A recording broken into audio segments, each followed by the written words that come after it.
Let's just go. Let's kick this off. Bear with us just a moment. Kick off a live here on, maybe we gotta do a different platform. Instagram showing its colors. Why are they censoring so much information? Why are they so tyrannical? Why do they not want us healthy? That is the number one topic we keep getting censored on this particular platform. Why is that? To me, that says it all. These evil agendas and plans they have are most under threat when we maintain our health, our neurological functions, our spiritual connections. Okay, let's just verify a couple things here. I could start building out these shows, it seems, with 10 minutes in advance. It doesn't need to be. Okay, is this working? That looks like we're a go. All right, well. Welcome to Unmuzzled Chat. Hope you're having a fantastic day. Now, I don't know if you can hear it in my voice, but my nose is going. Hopefully, pre-show, I had a bunch of sneezes happening. I don't mind the sneezes. That's my body doing what it should be doing. But for the first time in years, I'm actually dealing with some sort of, let's just say, bug of sorts. Ivermectin can't save us from everything. Heck, nothing singularly will with this evil that is around us in this world. They'll get clever. They'll come out with something that, what we're currently using to defend ourselves they'll render that ineffective and worthless. How to go about this kind of intro?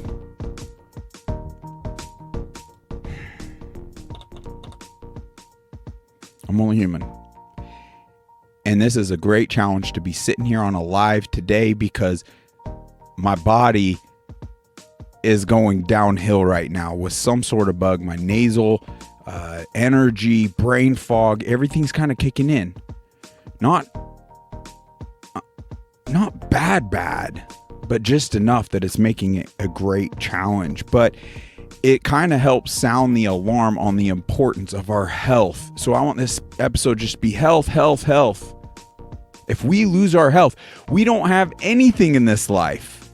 It is crucial above all else we maintain our health. Could that be why evil is so tyrannically censoring all that?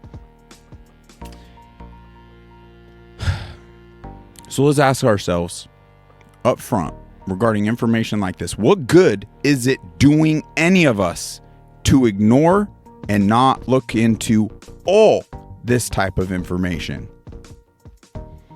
Let's tie this into biblical. And I don't mean to be triggering or I'm not casting stones. It's just things I believe. Belief. It's like, how is it believers or Christians that we aren't properly acknowledging the evil running rampant in this world we live in today? I mean, think about it. If we properly acknowledged this evil, would it not get stopped dead in its tracks? Let's pull up, let's just pull up some of the stuff we've gone through here. I mean, this is all proof, folks, from Watch the Water, these little ones. Oh my gosh. If we're having a hard time connecting the dots and acknowledging the evil that is alive and well here today, I mean, just watch these little ones. It's incredible evidence as to how ruthless evil is today. So as Christians or believers, biblically, think back. The only mortal among us, or God taking a mortal body on this earth was whom? Jesus. And what did evil do? What do we do? Well, we know he was crucified. How is it we're not properly acknowledging in this modern era that evil hasn't gone anywhere? In fact, it's been here the whole time, and it's ramped up its deceitful ways to such an extent, especially here in the Americas, that we've blindly entrusted in these, at the core of it, evil institutions, Western medicine included. But here's all the proof you need on evil running rampant. The Vaxxed series, trilogy, if you want to call it that, the fall of the cabal. I mean, we've just had whistleblower after whistleblower. Now, I don't want to come from a place of fear, folks, but I'm just being realistic with myself. And what I'm doing here, irregardless, is undoubtedly painting a target on my back. Now, I welcome it. 10 out of 10 of us aren't going to make it. There's no fear to be had in this mortal existence when it comes to spiritual warfare, when it comes to good versus evil. I just don't understand the disconnect at this point when it's so blatant, right in our face, this disconnect that somehow is having us walking in ignorance, even pointing the finger at individuals as though they're on the fringe, they've lost their marbles, that are sounding the alarms on these type of topics, versus actually getting behind and supporting even, yes, episodes such as this. I mean, there's a lot of people stepping forward, yet not gaining momentum with these messages. I would like to help fix these issues. Wouldn't blasting this very message help us do just that, to benefit all of our health? We want to become a legit solution, not just secure our health, but help secure our futures. Little steps that help us do just this is by likes, follows, shares, comments on as many episodes as you have time for. Even just popping in, helping support is a great blessing. This is just really quick, easy proof as to how evil has infiltrated so many institutions. I mean, this title right here, it's FBI killing an individual while attempting to serve a warrant right in Utah, Provo, Utah. Apparently knocking on the door during the day is not something they do. Talking about our FBI. Yeah, why is it they're showing up at crazy hours of the night when people are sleeping? More so when threats, like, it just doesn't compute. It doesn't make sense. Look at these encounters. Okay, these ones come during the day, but what are they trying to do here?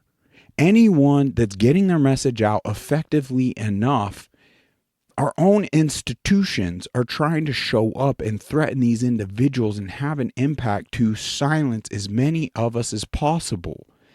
It makes me want to get behind the individual that did the recording, because he needs more. He needs my support. He needs all of our support. Anyone that's willing to put everything on the line to forward information that evil's pushing back on really needs our support. Now, I'm not fearful. I'm not suicidal. But when you go through all this evidence, it's overwhelming as to what lengths evil will go. And there's no lengths evil won't go to stop these things and further their agenda and destruction of our society and our lives and our health. And it does seem as though they've been far too effective diminishing our health, because you could see the lack of response and reaction and abilities and bandwidth and, clarity amongst family members, our society as a whole.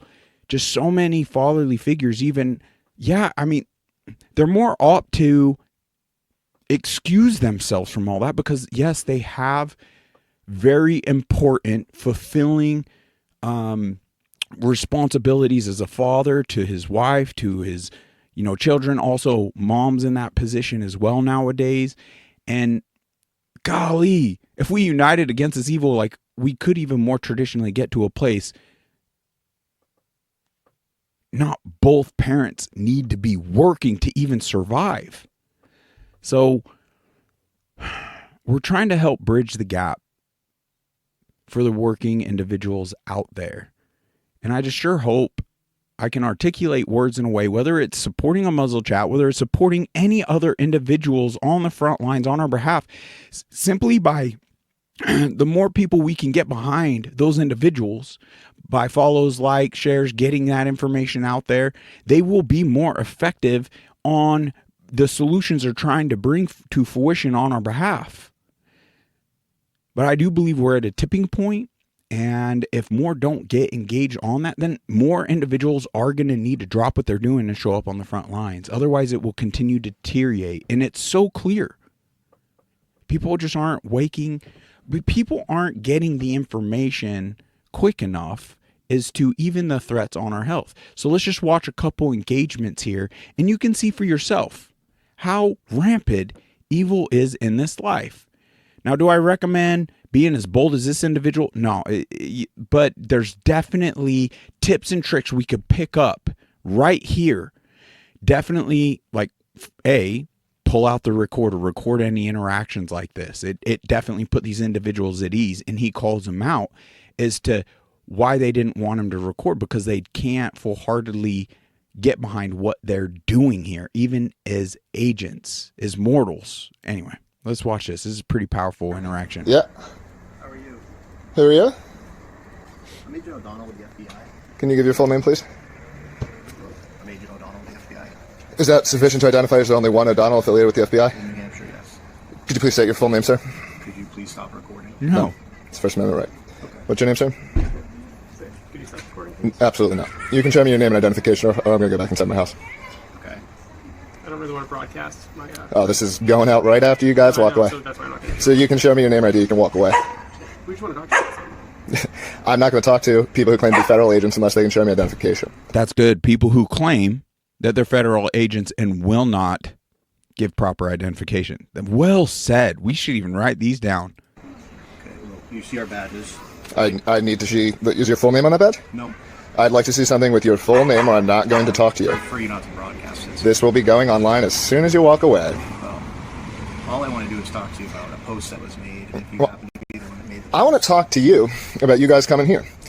Say you make a salary of, I don't know what, low 100K? You guys making six figures? Factor in 50% expenses, overhead, maybe 100% expenses. Talking about burning a couple $100 an hour just here, let alone all the time you guys are spending to investigate something that you know is not against the law, right? Like you're familiar with. So then why would you come? Because we wanted to make sure that there weren't any. No, you're coming because you're part of a regime that does this kind of thing when you know laws aren't being broken, and that's an embarrassment, man. Didn't you guys read the Constitution? Do you not believe in America? Like, how do you do your jobs and go home? We appreciate it. You're walking away because nothing we did is against the law, and you guys are fuckheads that try to act like bullies. And I hope you go home and are embarrassed. You can't even say your name on camera because you know that what you're doing is embarrassing. You know Americans that believe in the Constitution think you're laughable. And you go home and you think about what you did today. Go home and think about it, you cowards. Drive away. Intimidation. Drive away. Thank you for your time. You're not welcome. You should be embarrassed. Embarrassing. You guys are embarrassing.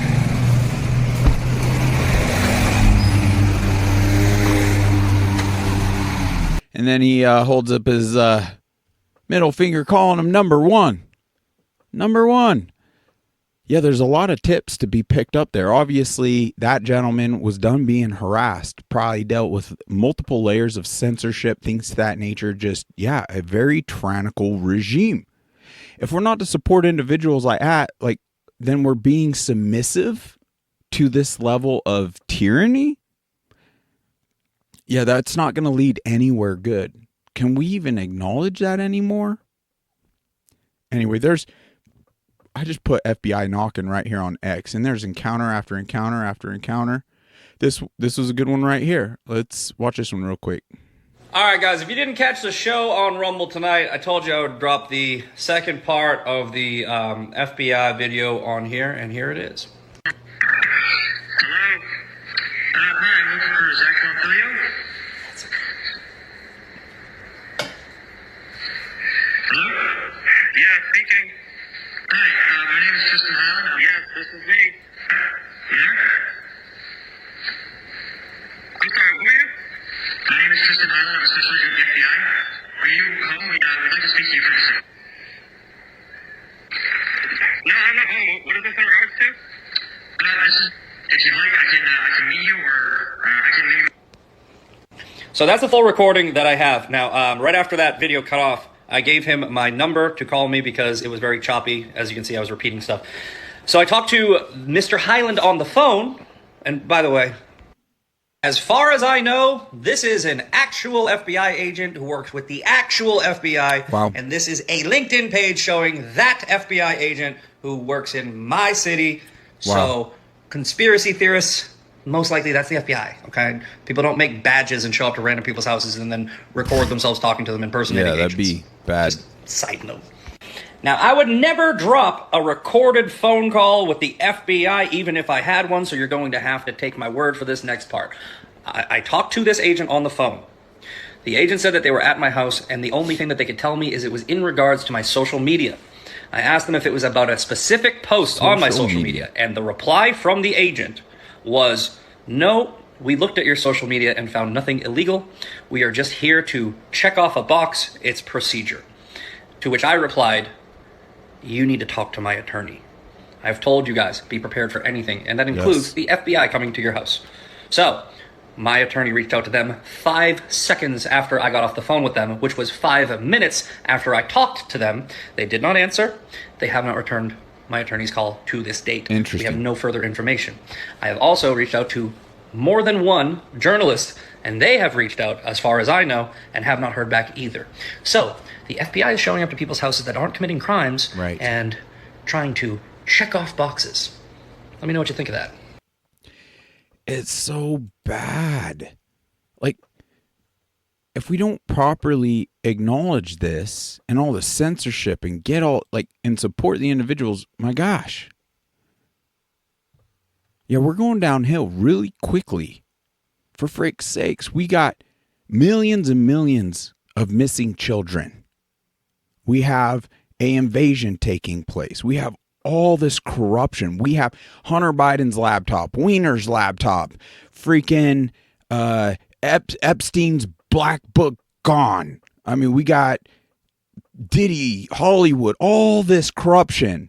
Yet they're coming to influencers' homes, TikTokers' homes, grandma on the Capitol steps praying on January 6th. Everything's been weaponized against we the people. And it's interesting. I guess people are fearful, or they're not valuing their freedoms, or they don't care. I don't know. With this sickness I'm experiencing right now, whatever it is, like, that does have me gravely alarmed, because who's to say, like, we have the evidence. Like, why are they anything health related? Boom, boom. Anything health related. Let's stop this right here, getting in line here, and let's step out and actually find out the unpleasant truth and be real with ourselves. I mean, all this information, holy smoke, it's just exposing how real evil is in this life today. So they are 100% trying to diminish our health. We lose the health side of it. We cannot effectively be on the front lines of the 5th generation warfare that's taking place. We're not even, let's be frank, we're not even going to properly acknowledge it. And that, my friends, is clearly what's taken place here with far too many of us. When our health becomes an issue, so it's just everything else gets pushed aside. Everything else of importance, even in our personal lives, we got to get our health back. And not only are they using the FBI, these few-letter agencies, as the Gestapo now, yes, they are through biological warfare, all these other lines of attack, even weaponizing those things, questionably frequency-based, water-based, aerosol-based, to take out targets and individuals that are on the front lines on our behalf. Too many individuals they've already taken from us, like top line doctors and higher ranking individuals in this world, and we didn't even seek proper accountability there. So at this stage, I do view anyone stepping on those front lines as a true warrior. True warrior. They're not even getting proper recognition from the masses. They're willing to lay their lives to protect. I don't want to classify myself as some type of warrior, but I do feel that here myself. And it's like, wow, if they effectively took me out, whether through any one of their tactics, I mean, frankly, we don't have the following. Like, who would even pick up the slack here? I believe it would just be entirely swept under the rug. People would just continue on with their lives. It's interesting. I don't mean to be coming from a place of fear at all. I just want to talk about it realistically with the data we have before us. And I know for some that haven't seen all that, they could just, it's more so easily chalked up as, oh, this fella's a lunatic. Well, I would challenge those to do deeper dives and open their eyes, get off the censored, controlled, manipulative platforms and get on the free speech ones. It becomes so clear. Well, that's enough ranting from me. I don't feel I'm doing a very good job neurologically and connecting words and communicating, considering whatever bug I have, but it's just ramping up the sense of urgency within me to, hey, I just want to explore all the avenues as to what could potentially be diminishing our health, because only through that we can hone in on the roots of the issues and breathe health back in. That's all that matters. I want to see health, the best versions of all of us, and hopefully in achieving that, we will collectively more so secure our future together. Now, I didn't know if I was going to dive into this one or not, but I feel Dr. Artis, Stu Peters have done a fantastic job enough, even with Watch Water 2, that shoot, let's just continue it. Let's go into the original Watch the Water, the first one. And this dates back some, but it states under the pandemic continues, but its origins are still a nefarious mystery. How did the world get so sick? That's a very good question. How did the COVID, and I'll say the COVID because we want to stay away from the war propaganda. They lied. So yes, there was a pandemic. Yes, people correlate it to COVID, but the COVID, like, define the COVID. So how did it, if we fully drink up their war propaganda, how are we going to get to the bottom of what it actually was? What actually diminished our health in that time? So I don't really like using the COVID talk, but how did that sickness really spread? And did the satanic elite tell the world about this bioweapon ahead of time? It's a good question. We do have what they've said themselves, and you don't have to take our word for it. You could just listen to them. Dr. Brian Artis, www.artis, tidote.com. We'll have to put that in the description below. Has unveiled a shocking connection between this pandemic and the eternal battle of good and evil, which began in the Garden of Eden. I like that.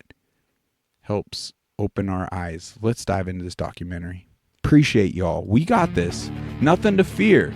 You freaking kidding me? We got this. Let's kill his countdown. Words just carry so much weight. It's so important. Uncensored, unafraid, and unstoppable. The 11th day of April, 2022. Welcome to the Stu Peters Show. 22, so this is a little dated. We could ask ourselves, why have not all of us come across this information or given it proper, like looked into it all? Because I do believe that this is leading us to actual solutions. Because there's now more and more reports of people looking into these findings. They have found things that have breathed more health into them. So this very well could lead us on a path to resilience and health within ourselves. My name is Stu. You know, this show has grown a tremendous amount over the last year. It's just so humbling. We truly are grateful to everyone who's joined us along the journey, but we're also especially grateful to those of you who were here from the very beginning. And if you were here at the beginning, you might remember the explicit promise that we made to you then. We told you that it was our goal to put ourselves out of work, to work ourselves off the air. We promised to never sell out to big pharma or globalist corporate sponsors or anybody else. And we've kept that promise. We promised to never stop fighting, to keep exposing everything until there's literally nothing left to expose. And today we're going to air a documentary that highlights our commitment to that mission. I hope you're ready. Another thing that we've highlighted on this show many, many times is how the entire COVID control regime is built on lies, lies that have been exploded over and over again. It started with the big lie that COVID wasn't going to happen and that it was just fear-mongering to even bring it up. Then it was the lie that masks would work and everyone had to wear them. There was the lie that children were at grave risk from this novel virus, right? When they're basically immune. And for their safety, there was the lie that we needed to close schools, but still yet allow our teachers to have unlimited access to our children via Zoom. There was the lie that for your own health, you needed to stay away from your friends and your family and your loved ones, to shut down your business. The lie to keep people away from treatments that the elites didn't approve of. The lie where they called ivermectin, a Nobel Prize-winning wonder drug, horse medicine. Right. And then propagandized pharmacists into no longer prescribing it. And most of all, the lies about vaccines. That they were safe. That they were effective, that they were well tested, that children and young people needed to get them, that they would stop the spread of COVID-19, that you needed a booster every few months to keep them effective, that this was a vaccine at all. I mean, this truly is a smoking gun. The plandemic, this level of tyranny, all those lies he just stacked up that we all witnessed. That they can't, with their information, all their scientists, they can't effectively prove. Because it's all manipulated data. You look at the real experts that got censored and threatened, and doctors and scientists that aren't part of that infrastructure and incentivized and manipulated, coerced and bribed or threatened. Ones with any integrity, moral compass, willing to lose it all, and too many have lost their lives.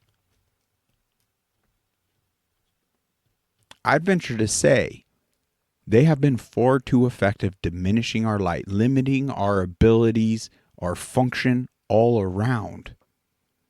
Because how do we go back to a life of normacy at this point without properly addressing these things? I get people are sick and tired to a degree of the COVID talk and the COVID era. But the reality of it is we haven't properly addressed any of it. So with the continue of sprays in the skies, the more centralization and control over our food, for frick's sakes, they're putting the mRNA in food substances, lettuce, tomato, tobacco products. And that's as far as we know. We don't know what else. Every day that goes by that we don't properly address this threat, this evil, gives them day and funds and time to roll out, implement this all their research into a way they don't even need our consent. A direct shot in arm, a really toxic concoction. I mean, any of the other prior methods aerosolizing things, putting it in food, putting it in water, it ends up diluted. But that, I believe, was through those means more so what led to abnormal symptoms during the pandemic. And it had nothing to do with this COVID that they speak of. And that propaganda talk is what's keeping us from opening our minds and getting to the root of the actual issue. And Dr. Artis is a great blessing. I do believe he is really onto something that is leading directly to, once again, these symptoms. And when we're properly identifying what's ailing us, then we can properly address it so it's no longer ailing us, bringing us into a higher level of function, which is going to benefit us all so greatly. The lies are everywhere, and they're always changing. And here at the Stu Peters Show, we try and dig up the truth, which is why we've welcomed a lot of guests from a wide variety of different backgrounds. We've talked with doctors, microscopy experts, whistleblowing nurses, tech entrepreneurs, and a whole lot more.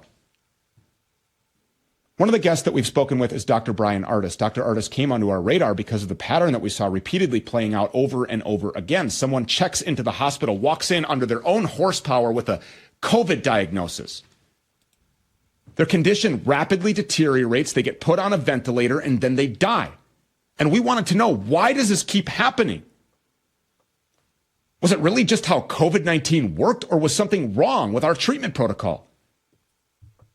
And if the protocol was wrong, why couldn't we fix it? Was it accidentally wrong or intentionally wrong? Good and Dr. Artis was repeatedly asking himself the same thing. In early February of 2020, Dr. Artis' father-in-law was killed, murdered in 9 days by a horrific drug protocol for the diagnosis of the flu. Within a couple of weeks after the first COVID cases hit Texas, in the 3 months of grieving and frustration that followed the death of his father-in-law, Weldon, Dr. Artis discovered the alarming research studies on the failed and toxic drug called remdesivir.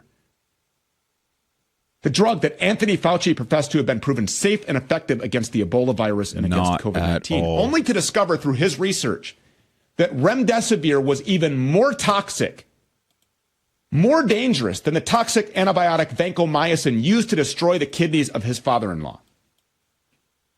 We had him on the show to talk only to discover through his research how this drug that completely failed at treating Ebola, that causes kidney failure, renal failure, that costs a boatload of money, and that has a direct link to Tony Fauci, how that drug became the drug of choice in the COVID hospital protocol.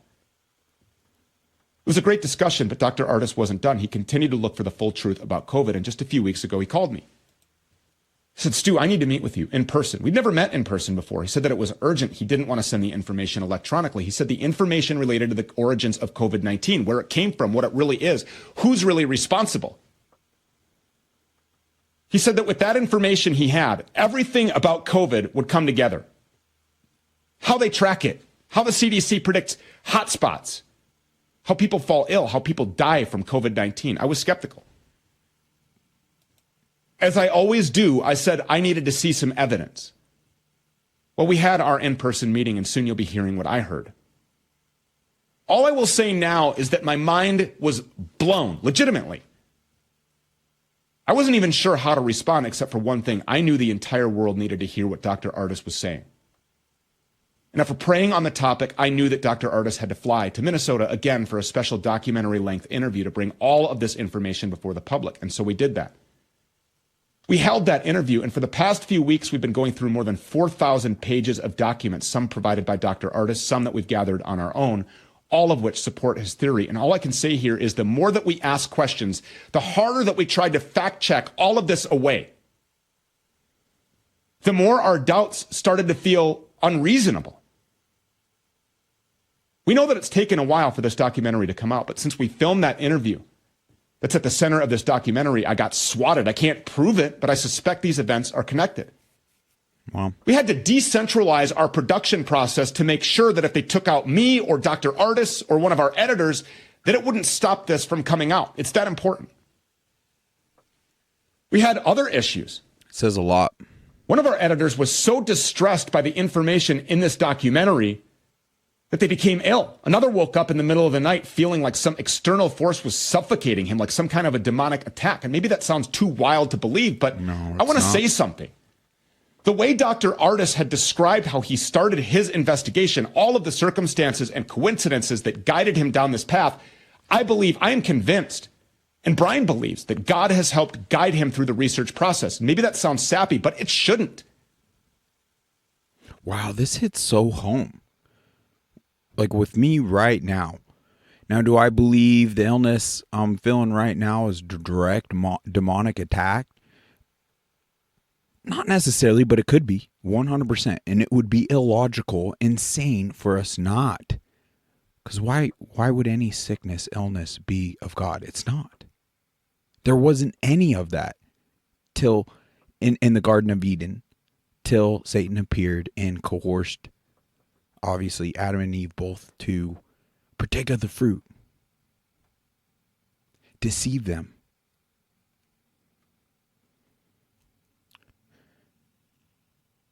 It's just clear to me. So whether or not, even whatever's hindering me in this very moment, the real root of it clearly is demonic. And as believers, even for me, I don't know why I've in the past disconnected all these things and just believe these norms.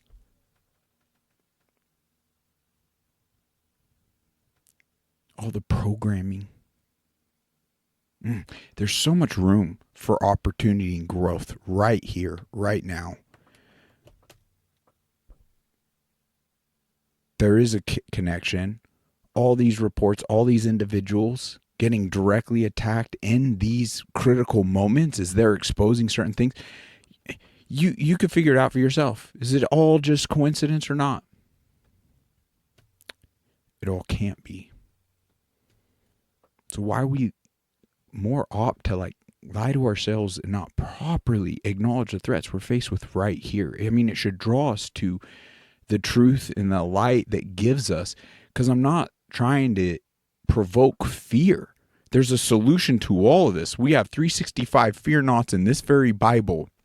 The only healthy fear is to fear God because he wants the best for us.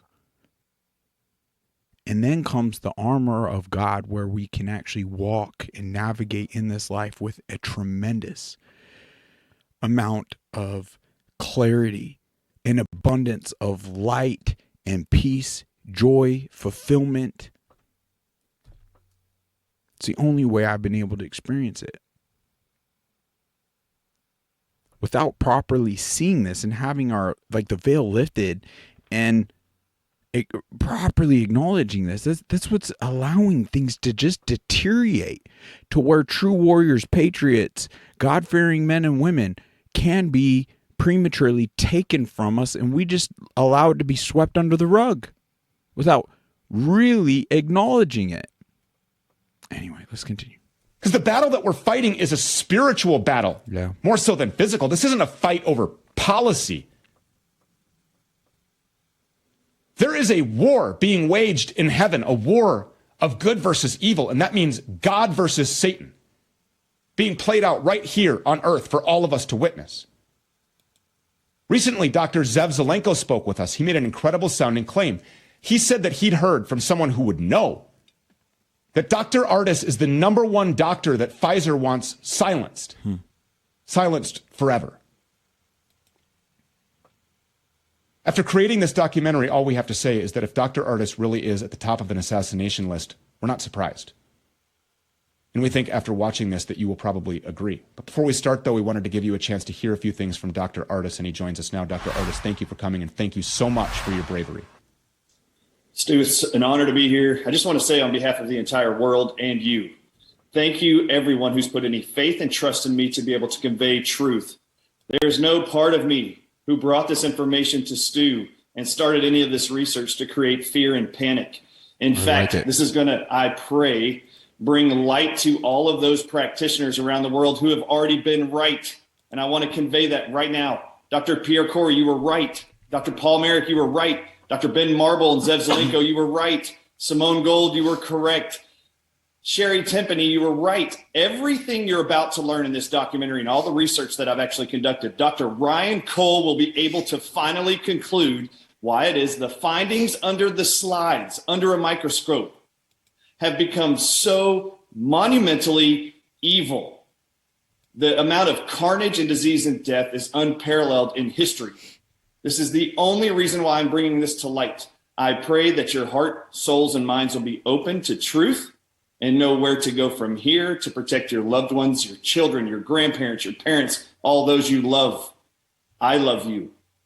And may God bless everyone on the earth. Wow.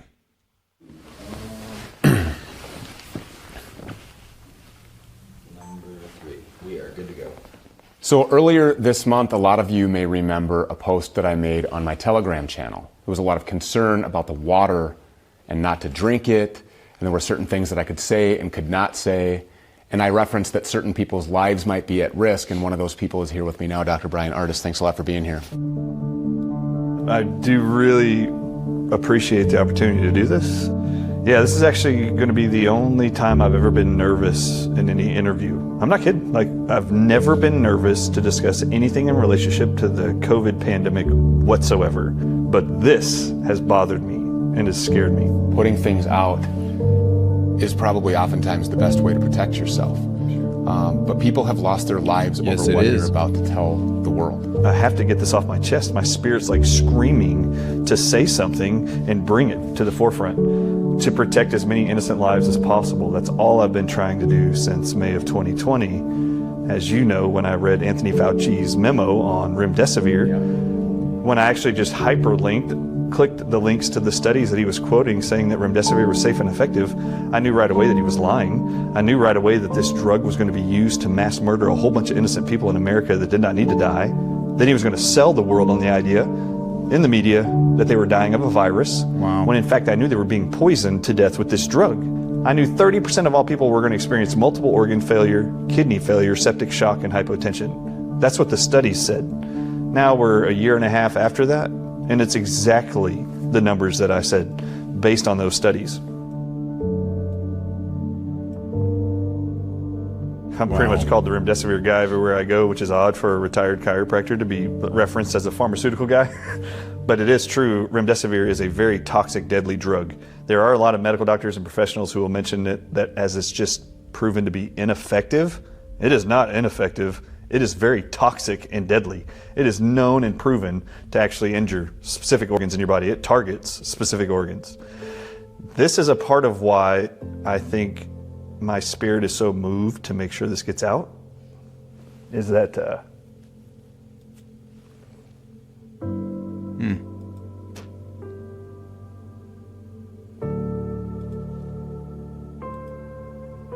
He cares.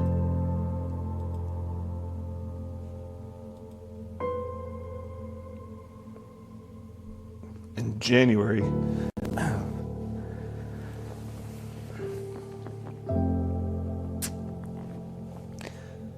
January 21st of this year, so just 2 months ago, the FDA decided to authorize remdesivir as the only drug to be authorized to be used in all newborns in this country.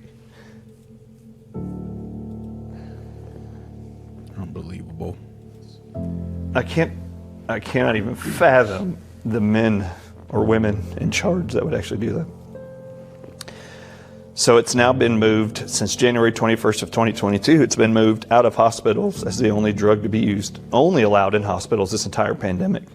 Now they're moving it into in and out of hospital care for children as young as newborns 7 pounds heavy through the 18-year pediatric age range. It's the only authorized drug. There is nothing else that they're allowing for COVID-19 treatment.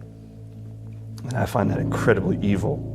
And then they've also now canceled monoclonal antibody uses throughout the United States and all U.S. territories for COVID-19 early treatment, and they're moving remdesivir to the infusion centers where they were using monoclonal antibodies as the only IV infusion drug allowed. I have been moved with one singular purpose since May of 2020, when I read Anthony Fauci's memo about remdesivir, I felt this spark inside of me that I now had to go voice to the world a warning to try to protect as many innocent lives as possible from being killed.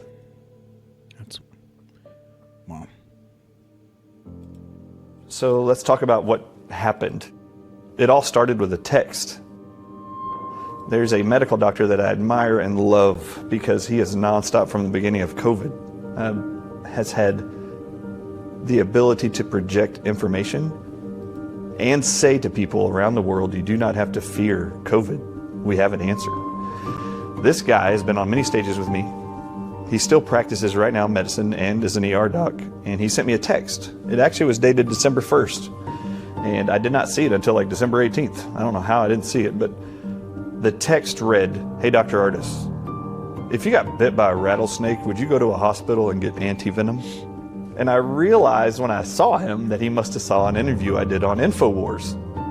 So Kate Daly done an interview with me and wanted to go over my thoughts of monoclonal antibodies. Well, I had been given some research studies that actually bothered me. I didn't like the idea based on the data in these research studies. I didn't think monoclonal antibodies were safe long term. Not short term, but long term. Right. Now, I read the actual text message, got in the shower, and while I was in the shower, I was sitting there thinking, why would he send me that text? It has nothing to do with COVID, like zero, nothing to do with COVID. So I'm going through this and I'm thinking about the text, and all my brain keeps going to is, why is he mentioning, wouldn't I go get anti-venom? Is there something about anti-venom I don't know? So I actually got out of the shower, went and got on the internet, and I wanted to know what is anti-venom? Only to find out that most antivenoms are monoclonal antibodies or polyclonal antibodies. And then I got it. Then I knew why he sent it to me. He wanted me to immediately see a question that he knew I would say, of course I would. If I got bit by a rattlesnake, of course I'm going to go to the hospital and get anti-venom. So in his mind, I think he knew this was a way, or God inspired him to send me this message, that Dr. Artis would be able to relate yes to the answer, then go figure out why it is he would say. Yes, set him upon this beautiful path that's leading to groundbreaking information for us all that could help us all tremendously. It's fascinating to see God's hand at work within individuals. It's tricky for us to step in that inspiration that this other individual, Dr. Artis, was talking about here, was clearly walking and to light that spark within him. How do we acquire that skill within each other to light that spark? That would be so important. It's not even so much a skill to be acquired, more so than it is a spiritual gift that is gifted. Yes. Okay. This is where it all started. I will repeat what Steve Kirsch said to an audience with me last month. He said, if the CDC says something to do, you do the opposite. If the NIH says to do something, go the opposite. Wow. FDA, do the opposite. That's huge. I'm sitting there realizing that antivenom is monoclonal antibodies, and then I immediately revert back to, in my own head, I'm not trusting anything the CDC, NIH, or FDA says. Is our federal health agencies, are they recommending monoclonal antibodies for COVID-19? Now, this is in the middle of December. No, they're not. Right. They've been bad-mouthing monoclonal antibodies this whole time. They stripped them out of Florida when DeSantis wanted to use them. And then January 21st of this year, they totally stripped out monoclonal antibodies. They do not want you touching monoclonal antibodies. They also didn't want you from the beginning to touch hydroxychloroquine. That's interesting. They also don't want you touching ivermectin. Right. They also don't want you touching NAC, Yes. and acetylcysteine. So the things they tell you to avoid, we know they're telling you to avoid because they work.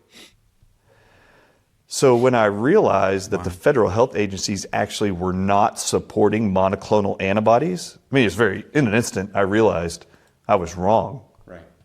That the CDC, NIH, and the FDA are bad-mouthing monoclonal antibodies for a reason. They know they work. And we believe that this is because they want people intentionally to not recover. Wow. Absolutely certain. Yeah. Absolutely no, there's no doubt about certain. that. Oh, no, this is doubt. Wow. This actually got way more evil for me since I read that text than even before I read the text. I cannot believe the amount of evil behind this pandemic with what I've realized since then. I realized all of a sudden that monoclonal antibodies are anti-venom. The federal government doesn't want us using anti-venom. That's telling. Why are they bashing anti-venom, and why are we finding anti-venom works against COVID? Supposed COVID. Is it not a virus? Is it a venom? Like, this is what I want to know. Like, is COVID a venom, and this is why they don't want you using monoclonal antibodies? I mean, that sounds completely insane as a theory. It is completely insane. I mean, how would the masses be infected by snake bites? Yeah, let me ask you a question. Can I ask you a question? Sure. Do you believe the mass media is controlled? Of course. You actually do believe that? Yes. So you believe that whatever's being pumped out in the media is being orchestrated and controlled? Of course. Like across all of it? Across all of it. Okay, good. All right, so in my head I was like, okay, how do they keep people on that story? So there's this mass media group who are telling a huge story. They're all telling the same story around the world. Wow. Whenever anybody says anything against that narrative, what do they use now to combat that in the mainstream media? Disinformation. Yeah, they call them fact checkers. Yeah, fact checkers, yeah. Fact checking is the opposite of fact checking. The arbiters of lies are the fact checkers. By definition, fact checkers are to divert you from truth and take you back to a narrative you're being sold worldwide. Right. If it's true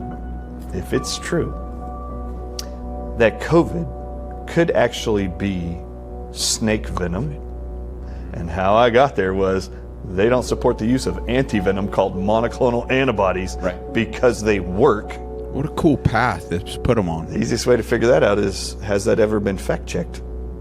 And I wanted to know, was there ever any mention that the source could have been a snake? And? Oh my God, I couldn't believe it.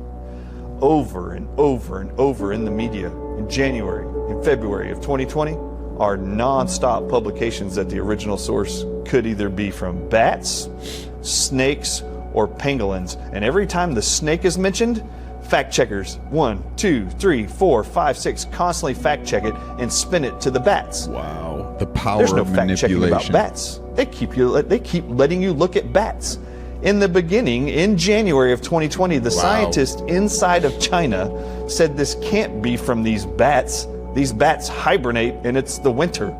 When they did genetic sequences from the antibodies in the people who were sick in Wuhan, they found that their genetic sequence was not most like bats. They were most like two snakes. Proteins from the Chinese crate and the king cobra.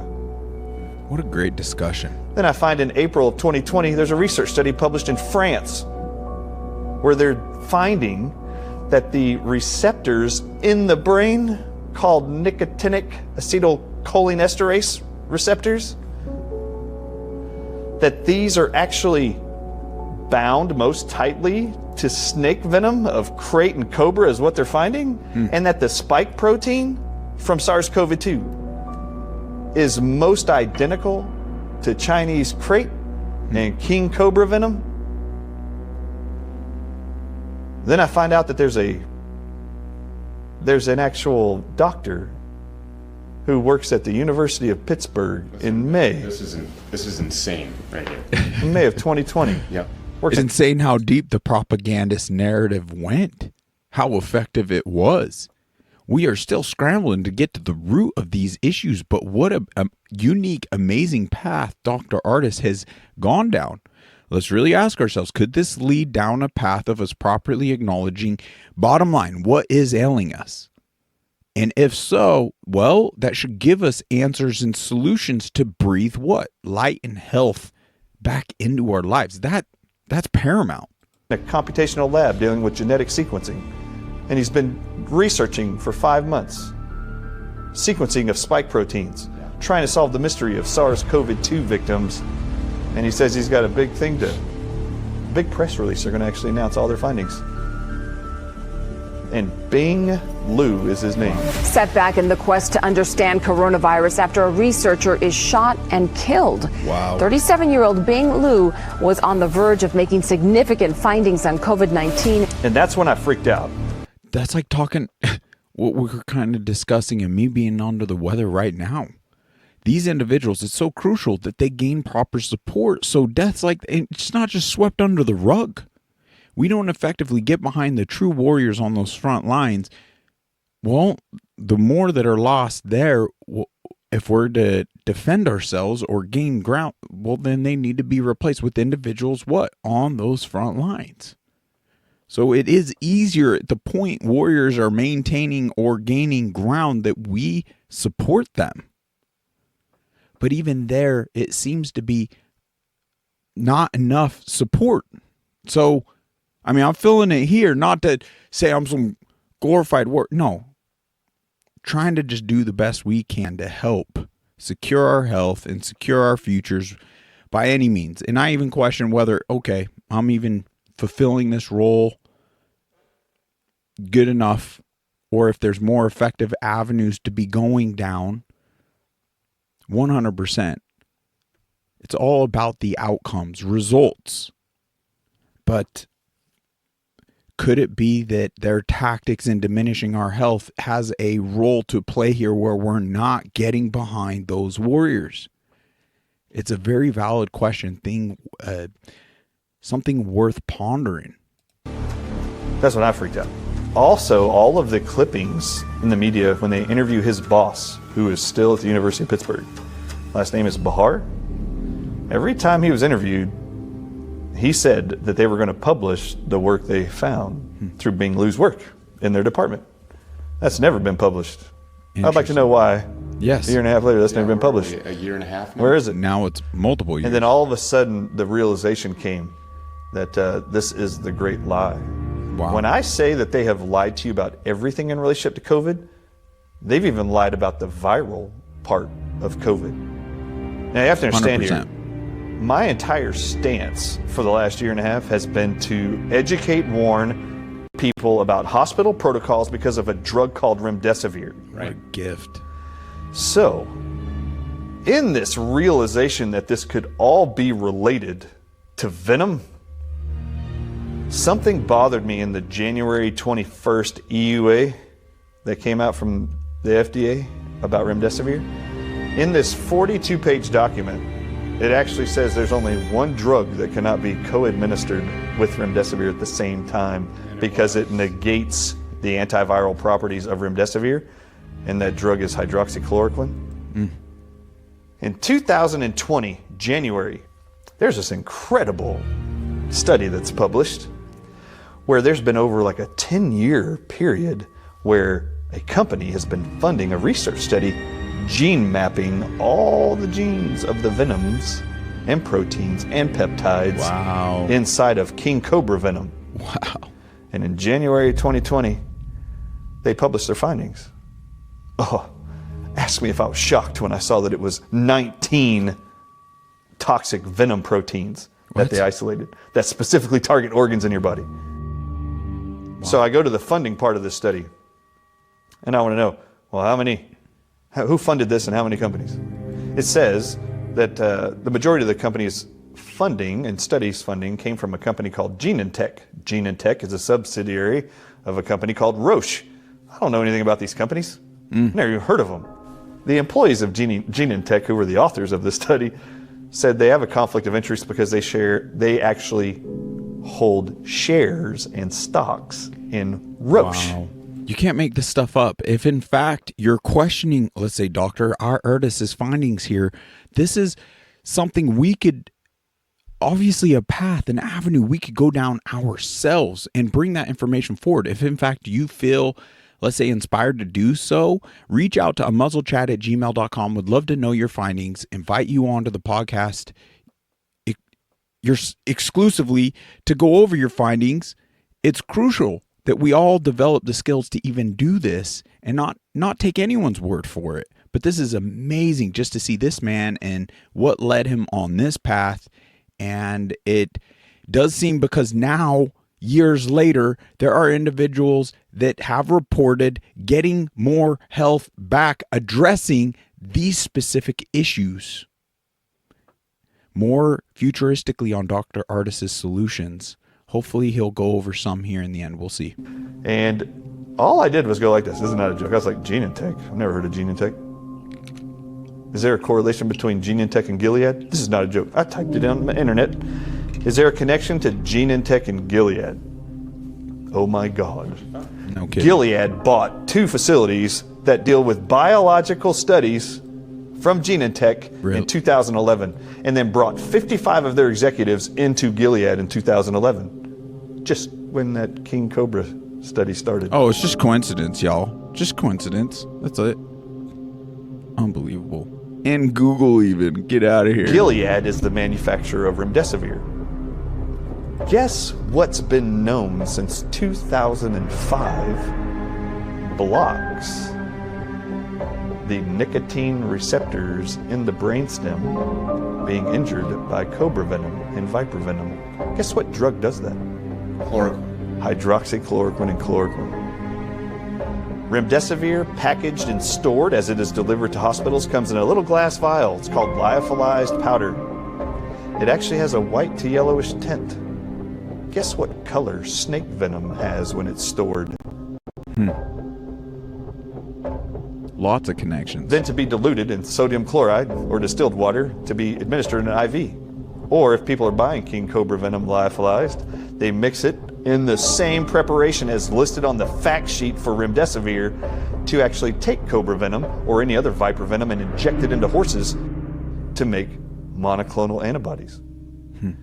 When you read the emergency use authorization for remdesivir, it states, this one from January 21st, that every practitioner who administers this to a COVID patient, pediatric or not, you have to evaluate for what's called prothrombin time.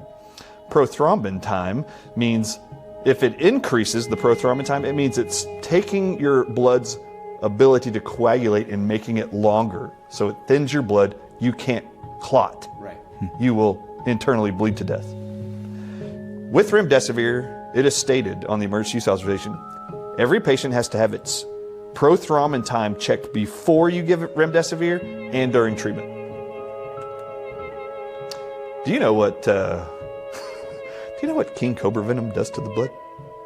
It makes it so that it can't clot? It makes it so it can't clot. You know what one of the evidences is? It's prothrombin time.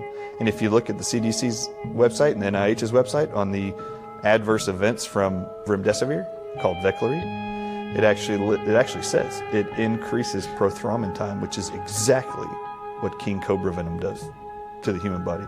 And incredible remdesivir findings. is lyophilized peptides, proteins of King Cobra venom. The University of Arizona published last summer a paper when they actually evaluated the blood samples and tissues of people who died, hundreds of them, from 2 different hospitals, after being treated for COVID, which means they got what drug? Remdesivir. When they evaluated their blood, the title of their published article is What? Wow.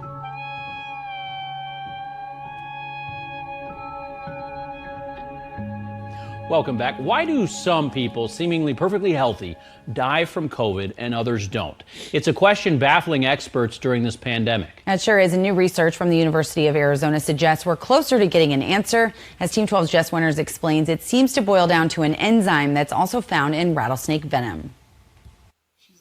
What does this rattlesnake have to do with COVID-19 deaths? We turned much of my research in my lab towards COVID a year and a half ago. Chilton says he got blood samples from more than 100 patients in a New York ICU. They either had no COVID, a mild, moderate, or severe case of the virus. He did some fancy schmancy artificial intelligence in his lab and discovered 2 distinct patterns in the people who were dying from COVID. These patterns, number one, told us that the vital organs were in trouble, but the other looked as if they were being attacked by some enzyme. He says he then found the highest concentration of this enzyme that has ever been found in humans. These levels attacking internal organs means multiple organ failure and death. So where do the rattlesnakes come into play? This enzyme is a humanized version, part of the same family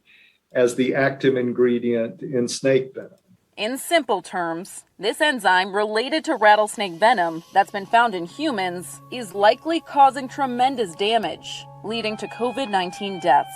And then they take you through all of the elevated enzymes in the blood samples of these people that are naturally found in rattlesnake venom and viper venom that are in levels they've never seen before. Do you want to know how they got there?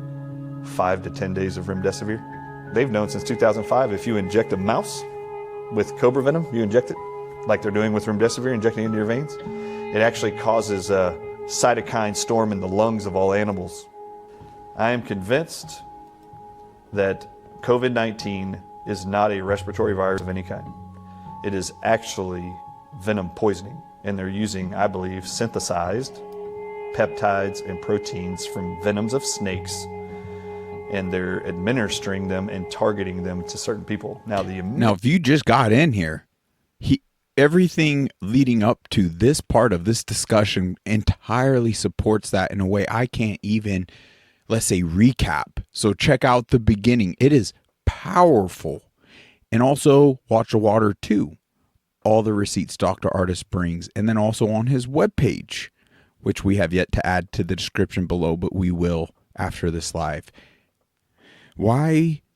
Like, what good does it do any of us to ignore and not look into all this information? It's only hurting us. Once again, what's important, even more important than accountability, more important than honing in on what it was, like what is ailing us so we can breathe health and light, eradicate the long haulers, eradicate the neurological dysfunction, eradicate the blood clotting, the spike protein, whatever labels it's now acquired, just downright bring health back into our lives. That's what's important. Amazing thing about these 19 toxins found in cobra venom, and they're specifically sequenced to target specific organs, like the pancreas in a diabetic, like the heart in a heart disease patient, like the liver in a hepatitis patient. Wait. So if I die because I'm a cancer patient, or if I die from some sort of liver-related function because I've had liver problems, if I die, then it'll be undetectable. It'll be untraceable. They're going to chalk it up. Of course this diabetic died. This is the most original of all bioweapons ever.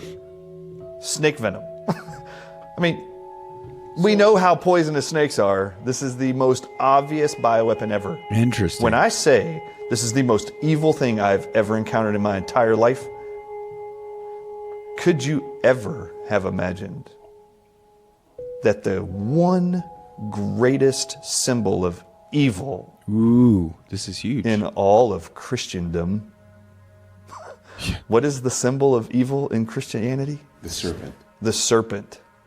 Wow. Can you think of anything more evil than envenomating it's powerful the entire world with snake venom, and then injecting snake venom into your veins, and then using mRNA technology that they've been isolating from snake venom for years, that they know are unusually stable, more stable than any other mRNA they've isolated from other natural organisms. Fascinating. For decades. 2015, they took mRNA from cobra venom, crate venom, and they actually wrapped the mRNA in nanoparticle hydrogel. How often have you heard about that with these new mRNA vaccines? And they made it even more stable. Then they actually added what's called dynabeads to those nanoparticle hydrogels surrounding the mRNA of snake venom. And it made it even more stable. It made it last longer. It made it easier to get inside of your cells. Do you know what dynabeads are? Magnetic metal nanoparticles. A lot of things are making sense.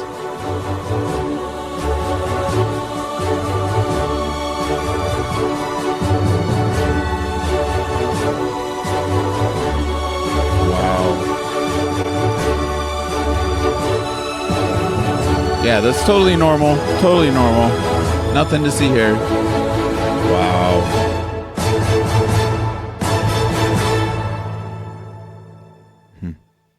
Do you have any people paid by the CIA who are working for television networks?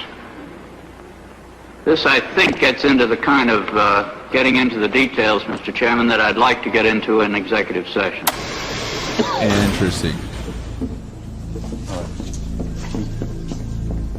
What's going on? Your prayers have been answered, Donald. Apparently I'm dying. Rob, could you get him a chair, please? No. Fine. I've been poisoned. Poisoned? By whom? Someone within my organization. Someone with access to an offshore account that was used to fund recent attacks against me. 11 people had access to that account.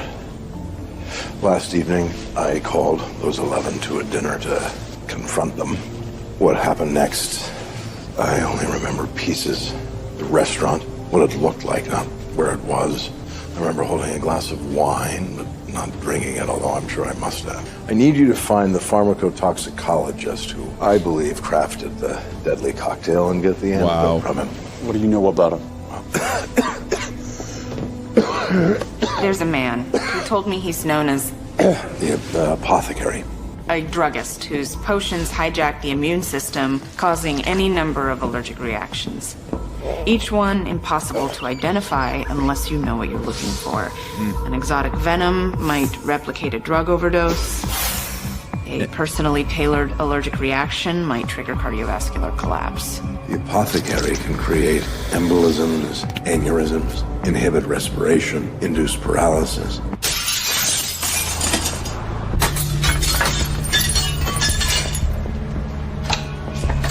Why would they put it into the films and project it for us all? It's a way of conditioning. We don't even connect the dots. Like, my gosh, even Walt Disney, back into the black and whites.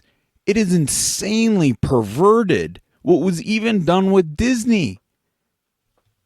Yet there's just this cognitive dissonance. Like, we've been programmed. We're not seeing it when we're seeing it. It's very interesting.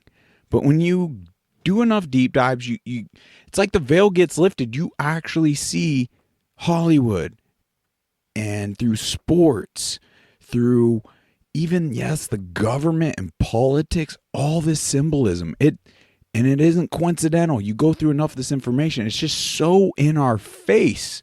It's kind of incredible. Like, wow, how did I not see this before? Looking for corticosteroids, bronchodilator.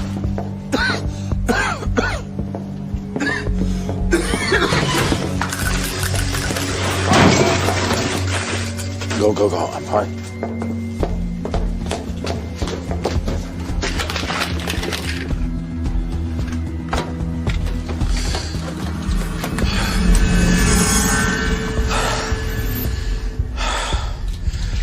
Corticosteroids. I've lived my entire adult life surrounded by it. Interesting. Corona of death. Some days I even long for it, but lately I find I'm unwilling to go gentle into that good night. Bronchodilator. That is the bad news. There's good news. The lab did find one distinct element in the molecular structure of the drops taken from Robert Dolly's apartment. A peptide unique to the venom of Bungaris flaviceps, also known as the red-headed crite. Interesting. Wow. When I saw this, I knew I was right. I knew I was supposed to see that because it was confirmation to me that other people knew this was planned all along, which we've known this is a plan. Yes. The FBI figures out that it's actually peptides found in crate venom that poisoned Reddington. In the show, you learn that he was poisoned by drinking. It was put in his drink. And then I realized something. Oh boy. I realized how they've been spreading this.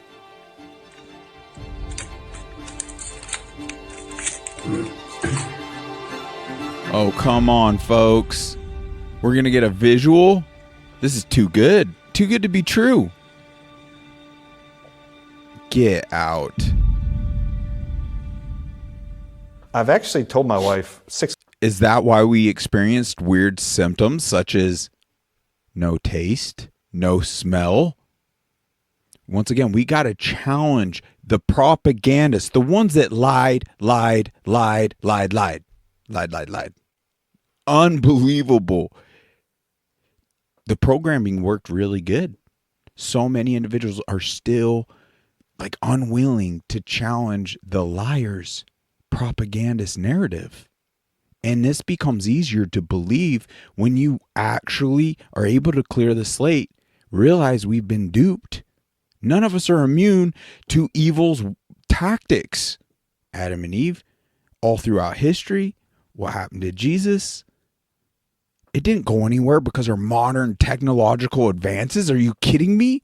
Evil has more so infiltrated things around us, and we've been deceived in health organizations, CPS, governments, it all. White lab coats. It's like I challenge everything that's been spoon-fed to me up to this point in my life. 6 months prior to this, that it's very odd when you go on the CDC's website that they have this wastewater surveillance tab on the COVID data tracker site. Yeah. Wow. And they have 400 water testing sites in 37 cities in this country. What no one knows is the data from the CDC between January of 2020 and September of 2020 in relationship to their water testing of these 37 cities. I wish. They only let people know they were doing it in September of 2020. I wish I would have documented. In fact, I could go back to screenshots because I did take pictures of this right here, folks. Don't go anywhere. We pulled this out. I actually tested the house tap water. We're on the border of Mesa Gilbert right here in Arizona. These are cheap. Frick, I'll pull it up on the screen here. For like this one, I think is $12, but you can get them under $10. It's just a parts per million tester. Does this tell you snake venom? Does this tell you pharmaceutical drugs? Does this tell you chemicals? No. It's just a parts per million tester, so it tells you the contaminants in the water, and based by the EPA's standards right here, like this is average tap water, and at 200 parts per million, that's marginally acceptable. Marginally, okay? US EPA, maximum contamination level.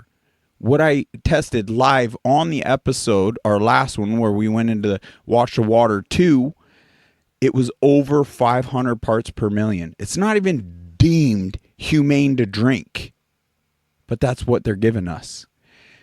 Well, what's alarming on the documentation during the scam pandemic, the parts per million right here ramped up over 800 parts.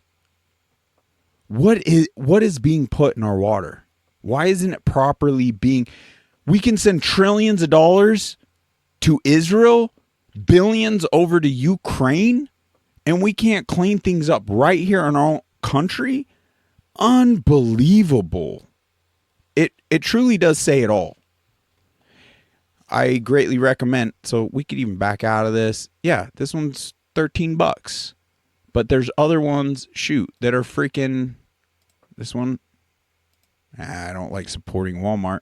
Right there, though, under $10. Test your water. That might give you the visual.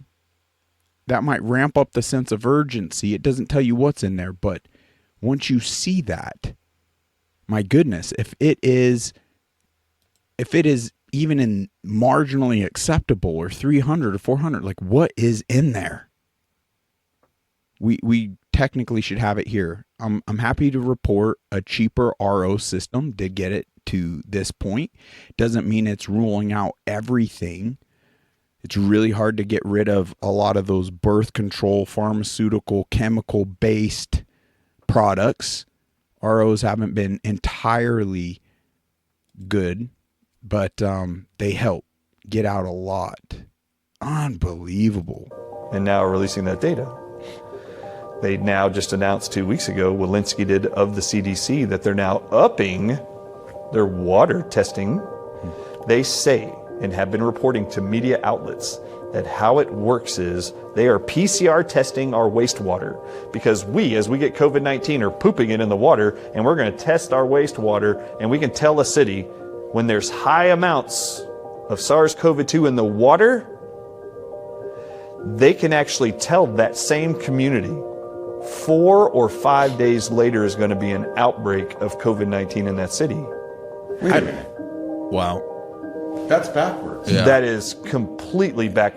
By the way, he actually talks about a singular company that's providing cleansing products to all of our water filtration places across our country. One singular. And what Dr. Artis found in that singular product will shock you. It is unbelievable. But to the point, if you check it out yourself, that might be enough to actually send you on this path that it's only going to lead to more solutions. Now, ideally, more than detoxing our body, bringing health together. I mean, the more we up our health, naturally, that's going to bring more solutions, because we'll have the bandwidth, the clarity, the energy, right, to address things. It would be nice to get to a point we have enough momentum that we're addressing these issues, because not everyone can afford the RO system or a filter on all your water for your home. I can't. And what is the biggest organ in or on our body? It's on our body. It's our skin. And it's proven we absorb anything we really put on our skin. So it's kind of unattainable for all of us to prevent this absorption without addressing the source of the issue. So how's that effectively done? It's a collaborated effort. We need more momentum. We need more likes, comments, followers. Please help bring more people in so we can I can go on to battle on your behalf and address these core issues from the source. If not through me, find someone out there willing to do it. Otherwise, more of us are going to have to stop what we're doing, providing food on the table for our loved ones and a roof over our heads. We got to full stop, do what we're doing, potentially go into debt to fight this battle, to put an end to it, so we can retain enough percentage of health to secure everything else. This isn't the only form of attack. So please find someone willing to fight this battle. Words. If a community has had SARS-CoV-2 go through their body, they already had their symptoms. When they eliminated the virus, supposedly the virus, out of their body and it ends up in your wastewater, you no longer have symptoms. Right. How could you know and then be able to confirm in the future, 4 to 5 days from now, when we find it in your wastewater supply from your city, when we see it being shed in your water, 4 to 5 days later, we can actually tell you there's going to be an outbreak in your city? It's not because there's an outbreak in that city. Just like in the show Blacklist. I had to break this down for every aspect of COVID. One thing that's been very unique to COVID is this sense of loss of taste and smell. Right. That lasts for months, even years. Holy cow. I had no idea. They already knew this did this to people when you drink it. Wow. For the people who are the natural healers or the individuals who've got bitten, when they actually suck the venom of cobra into their mouth and then spit it out, they have this loss of taste and smell that can last 12 months, a year and a half.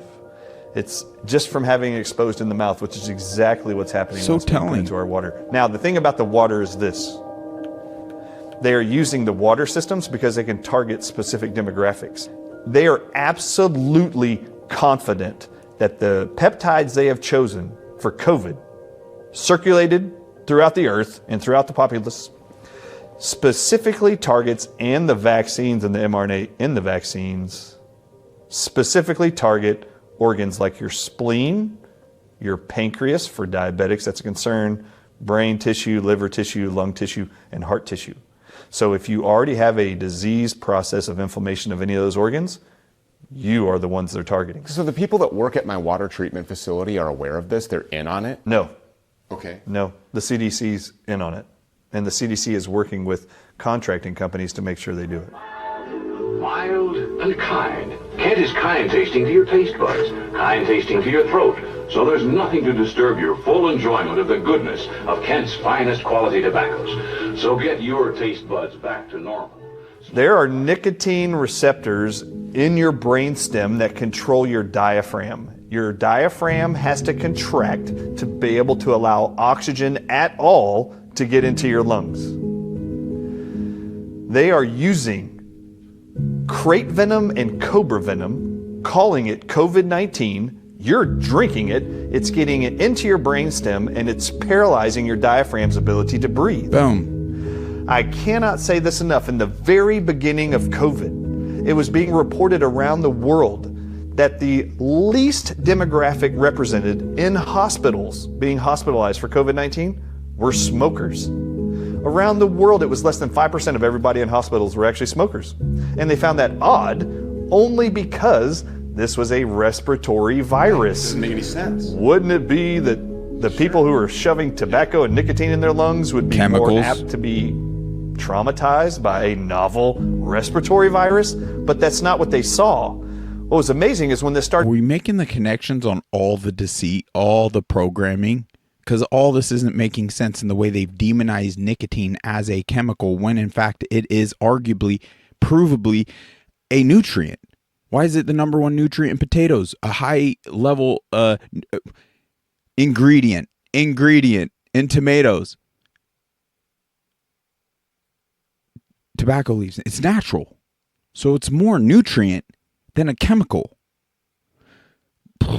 Like there's so much programming to like rewire our brains and use our own instincts. We've been lied to. Started getting reported in the first 6 months of COVID in 2020 around the world. Guess what our federal government did? Anthony Fauci, the NIH, CDC, and the FDA all came out and started pumping in the media that there's no better time than right now to quit smoking. And they actually lied to you, and they lied to the entire world and said smokers are being hospitalized at rates higher than any other demographic. Lies, yeah. Well, the truth is, these nicotine receptors that are affected by cobra venom and crate venom that control your ability to breathe and was causing your oxygen levels to fall, that on a pulse oximeter looks like you have pneumonia. No, you weren't. You were being paralyzed. Actually, you couldn't breathe. And your heart rhythm was actually being dropped by the same receptors. Do you know that smokers, nicotine ties to those, and then cobra venom and crate venom can't bind to those receptors, so it can't... Let's be clear. Neither of these gentlemen are advocating you go pick up cigarettes, nor am I. There's so many chemicals. It's the chemicals, arguably, that are leading to the cancers and things that are directly correlated to all that. There are clean forms of nicotine, the nutrient, that could help. And more on that futuristically, because I'm doing more research. I'm even testing some things, and we'll see where it lands. But it's very interesting to fight back all this programming. Paralyze your diaphragm? So they knew and were theorizing in France in April of 2020 when they figured out that it was the nicotine receptors that control the diaphragm's ability to breathe was what the spike protein was targeting, because it most looked like the neurotoxin, neuro being brain, neurotoxin of crate and cobra venom. They started theorizing that studies need to be done that we start giving people nicotine to protect them from getting COVID. Wow. It absolutely is known that nicotine is protective against COVID-19 because it stops these venoms from damaging and connecting to these nicotine receptors in your brain that control your diaphragm's ability to breathe. But once you go into a hospital because you can't breathe, if you're not a smoker and you don't do the nicotine, they put you on remdesivir. Remdesivir is venom from a cobra. It's attaching itself to the nicotine receptors in your brain. You then can't breathe, and then at the same time, it destroys the inside of your lungs through what's called a cytokine storm. That is what cobra venom does. We've got to get this guy on a ventilator, or this gal. And then they say they got to put you on a ventilator. Why are they putting you on ventilators? They're putting you on ventilators because they're going to put you on sedation drugs to put you on the vent. And they can actually murder you by euthanizing you with drugs that act similarly to the venom. Wow. They have to sedate you because when they go to shove a tube down your trachea to get into your lungs, you'll pull it out. You'll pull it out, or you'll fight them as they're trying to shove it in there. So they have to sedate you. So they use morphine, fentanyl, Presidex, lorazepam, or midazolam. Not good. Those 5 drugs act on the same centers of your brain that control the diaphragm's breathing and your heart's ability to breathe. These drugs are euthanizing drugs, and they actually will put you on these protocols at the same time they have you on remdesivir. The entire attempt is to slow down your breathing and your diaphragm. System you will fails. Die. They've got the cocktail down. Organ pat. failure. The average person dies on day 9 of COVID-19 hospitalized treatment. They only authorize, per the NIH, 2 5-day treatments of remdesivir. It's amazing that the 9th day is the day that most people died. In February of 2020, the Wall Street Journal was allowed to produce an article, and they particularly speak to the word virus in coronavirus pandemic. And in this article, it actually states that the Latin definition historically for virus, originally and historically, virus meant and means venom. So I started to wonder, well, what about the name corona? Does it have a Latin definition or a definition at all? So I actually looked up what's the definition. And on dictionary.com, it brings up 13 definitions. Corona, religiously, ecclesiastically, means gold ribbon at the base of a mitre. And I didn't know what a mitre was. So I copied it and pasted it and then hit images. So this actually could read the Pope's venom pandemic. What? It also can read crown. Corona means crown also in Latin terms. Corona means crown. Visually, we see kings represented with a crown symbol. Right. Interesting. So put that together for me. King, cobra, venom. It actually could read King Cobra Venom Pandemic. I've said this for about a year now that I actually believe this is more of a religious war on the entire world. Bingo. I've been adamant about that actually. The message of Christ forever was he's the master healer. And faith precedes all miracles, not vaccines. He made a blind man see. Right. He touched the leper. So why are we actually putting more faith in drugs, and why is a man of the Good cloth question. supposedly putting more faith in science and a drug than he is in telling people to pray to God? God's greatest creation was you, and you are made up of a DNA. This is so good. Strand of genetics that are unique to you.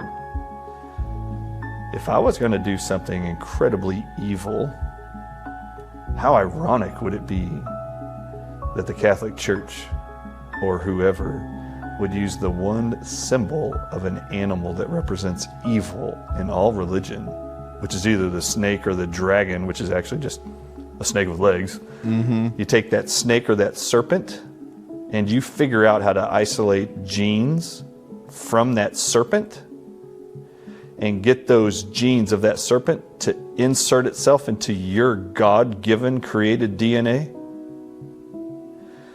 I think this is the plan all along, was to get the serpent's, the evil one's DNA into your God-created DNA. And they figured out how to do it with this mRNA technology. They're using mRNA, which is mRNA extracted from, I believe, the King Cobra venom. The King Cobra venom.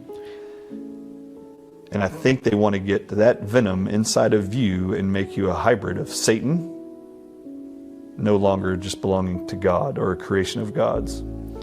when I say that the mRNA inside of the Pfizer Moderna shots is actually derived from snake venom, it just sounds crazy, right? Yes. But I want you to read. Do you know I want you to read from July 6th, last year, It sounds 2021. crazy to how we've been programmed. Oh, it's so to fight back that programming is a great challenge. I get it. But once again, what good is it doing any of us to ignore and not look into this information? That would be to our detriment. Co-founder of Moderna. Read the title, show it to the camera. Moderna co-founder using mRNA technology to treat venomous snake bites. It goes on to say that he's going to help create and co-found a company called Ophirix. Look it up. It's phenomenal. Ophirix.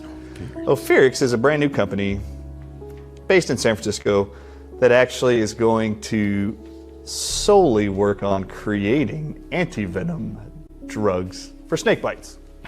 Guess who funds this thing? The whole company.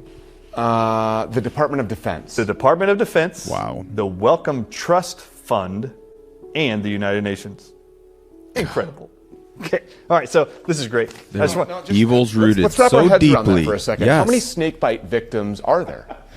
It's like 100,000 people. 100,000 people will die from snake bites, but this is enough for the CEO of Moderna to make that this is a huge issue. But not only that, but the importance for the Department of Defense and for the United Nations to get on board and to fund such a venture.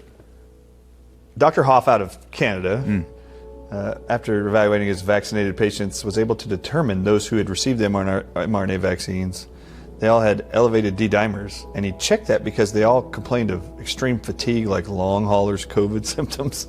And he was enlightened to do this D-dimer test, and then found every single one of them had elevated D-dimers. Every now, single I want one. you to read on Medscape. I just printed this out from medscape.com. What is it that medical doctors are trained to look for when they see elevated D-dimers? So read the title, and I want you to read the 5th bullet point. How are elevated D-dimer levels interpreted? Snake venom poisoning. So even medical doctors are trained to look for elevated D-dimers and to know that this is a possible snake venom poisoning. And notice they didn't use the word snake bite victim. Right. Snake venom poisoning. And I was like, oh my God, it's in the mRNA shots for sure. This is why you're seeing this. They even talk about it on here that D-dimer is a reflection of fibrinogen and its ability to control coagulation. And that it's usually at normal low levels inside of people who are fine.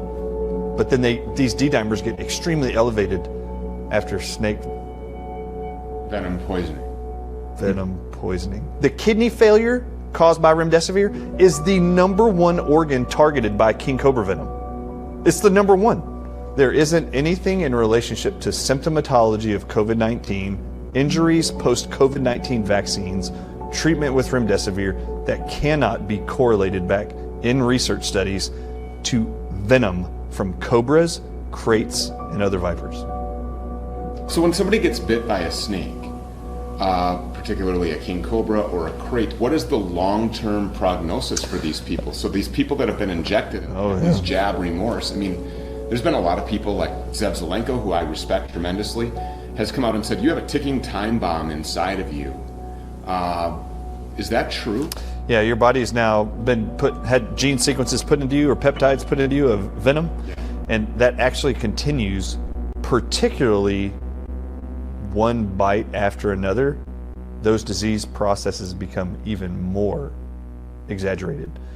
This is why they want to continue doing the booster shot program.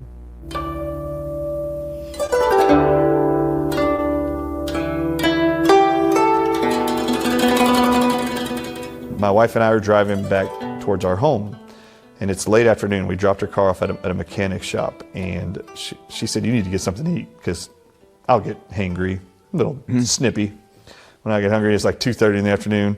And she goes, where would you like to eat? And I said, let's just go to this Chinese restaurant right here. And she looked at me, she goes, really? We haven't had Chinese food in years. I mean, it's been at least 5 years. So we go into this payway, order the food. I go to the bathroom. By the time I come out to the bathroom and sit down, my wife's already got the foods sat in front of her, the plates, and then there's 2 fortune cookies. that Jane has selected out of a barrel. But my wife is a desserts first kind of girl. So when I sat down at the table, the fortune cookie's already open and she's already eaten it. And the fortune cookie's sitting there above her, the fortune is sitting above her plate. Mm-hmm. So I sat down, I look at her and I said, well, I guess I'll eat my dessert first too, since you did yours. I guess I'll open up my fortune cookie. So I opened the fortune cookie and I cracked it open, and it's opposite the plate, across the plate. And when I cracked it open, the back of the paper of the fortune was facing me. And I quickly saw it as I separated the two ends, and I just spun it around real quick to face me. And I picked it up and read it to my wife, and it reads something like this. All of the world's greatest riches begin with 1 penny. I said, how profound. I looked at Jane, I was like, of course it does. Like, who doesn't know that, right? And I sat it down, and she's looking at me as she's eating. She's like, are you gonna eat? And I was just staring at the actual paper fortune. And I said, yeah, I'll eat in a minute. And she goes, what's wrong? And I said, it's what's on the back of that fortune cookie that's freaking me out. And usually you'll see like lottery numbers or something random on the back of those cookies. But what I noticed was the name on the back of that fortune. In parentheses on the back of that fortune, as soon as I opened it, are 2 names.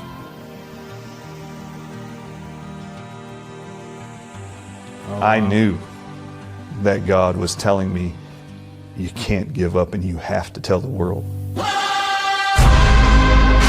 That's the name of the individual that was murdered, exposing this. Unbelievable, right? I'm so grateful for men like that in today's world, willing to throw out their reputation, willing to face the big pharmaceuticals. Oh, here we go. Compounds that protect against snake venom poisoning: nicotine, zinc, hydroxychloroquine, ivermectin, quercetin, NAC, vitamin C, copper. Wow. All the things they demonized. How is that coincidence? All right. Be sure to check out that webpage.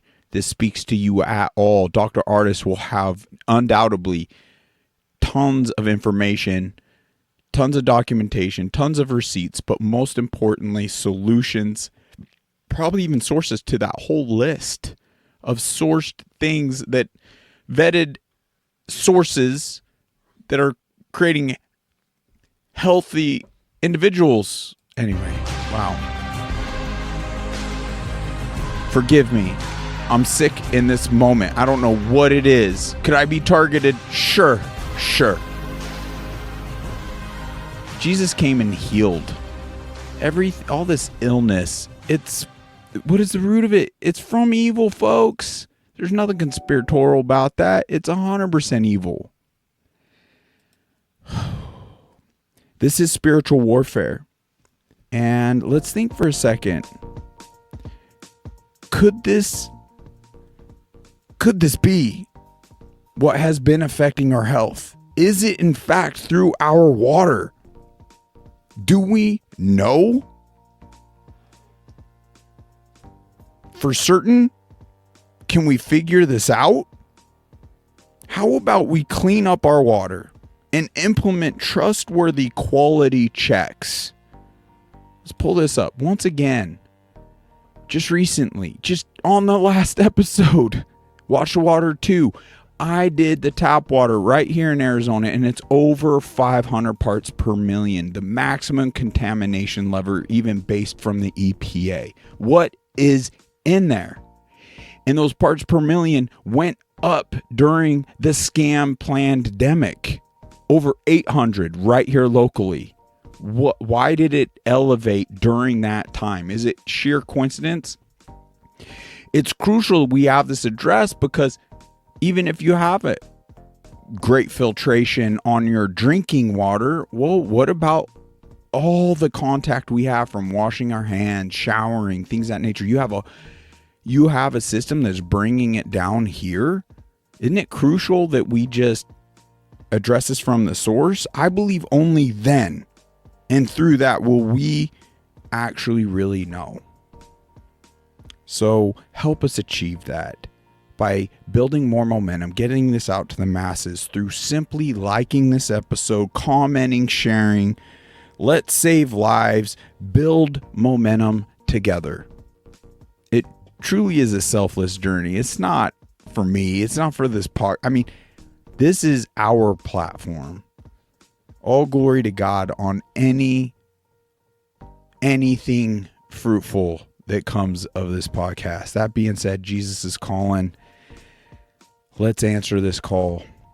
It's crucial that we no longer believe the lies. Why are we having a hard time fighting the propaganda that was spewed to us? Truly lies upon lies upon lies, versus actually looking into and questioning, trying to find the roots of the issues that are ailing us, yes, to this day.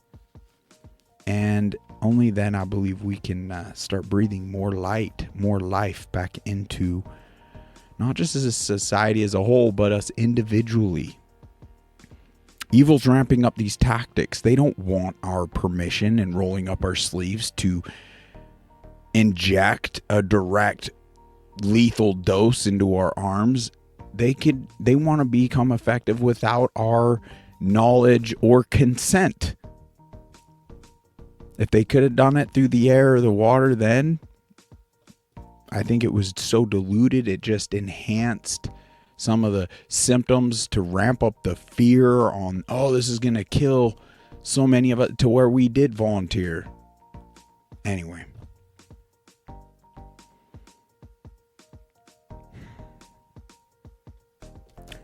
I hope my time doesn't get cut short. I want to stay here, stay healthy, and continue to build momentum and advancements to all of our health, all our benefit, and securing our future, the whole nine. But every moment we get, every day we get, it's a gift. Tomorrow isn't promised. I'm excited for the future. I'm excited to see what we could accomplish together. All right, December 15th reads, your longing for heaven is good, because it is an extension of your yearning for me. The hope of heaven is meant to strengthen and encourage you, filling you with a wondrous joy. Many Christians have misunderstood this word, hope, believing that it donates wishful thinking. Nothing could be further from the truth. As soon as I became your savior, heaven became your ultimate destination. The phrase hope of heaven highlights the benefits you can enjoy even while remaining on earth. This hope keeps you spiritually alive during the darkest times of adversity. It brightens your path and heightens your awareness of my presence. My desire is that you may overflow with hope by the power of the Holy Spirit. Wow. I'm still a baby Christian. I'm sorry if I'm being a bad representation of Jesus or the Bible. Like, take that coming from me from a grain of salt, because I am a flawed man. I just can only speak of my own walk here, and it doesn't matter how big the target gets on my back. There's nothing but joy, peace, and excitement for doing what I can regarding the spiritual battle. The spiritual battle in this life it's more real than the freaking jobs we work, the money we're using, the things we're acquiring, the frivolous things we're engaging in. It's everything. There's 3 biblical references here. I challenge you to check them out. We got Romans 8:23-25, Hebrews 6:18-20, and Romans 15:13. I can't wait to heal from whatever's ailing me. I look forward to all that. I had a great call with someone that I've had on previously that struggled with Lyme, and she's tapping into some health products that's breathing life back into her and so many she knows. So I look forward. I believe we actually have it scheduled out for this following Thursday. We got a special guest coming on that introduced her to these products, and I'm excited. I hope to have my naturopathic doctors check this out, because I at this point do trust them and their medical knowledge, and I'm anxious just to hear back on them, what they have to say about these products. And then I'm anxious to try them out myself, but already the testimonials are so powerful, and both the women that are going to be on have their own testimony. I can't wait because to hear theirs, right? I can't include my own as of yet, but if it's something that speaks to you, oh my gosh, to present anything that's going to help up our resilience and our function, that's just really exciting topic. I can't wait for it. So may our loving Creator bless you the rest of this wonderful day. I can't wait for next time. Until next time. Yeah. Take care.